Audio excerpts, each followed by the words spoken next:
Welcome to the HardReset channel. Today I will show you how to change the alarm sound on your HONOR X5c Plus.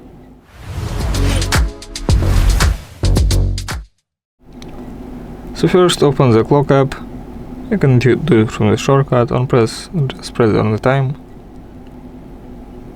And then select an alarm you want. Let's select this 9 AM alarm. Okay, just press on it. And look for sound. Grant it the permission it needs.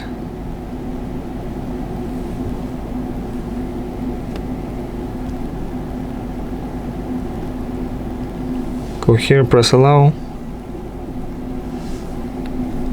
Now go to sound.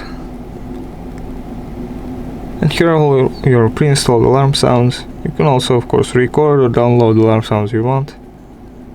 I'm going to choose a random one. How it sounds. Sounds good. Thanks for watching. Subscribe to the HardReset channel for more videos. Leave a like, leave a comment, and goodbye.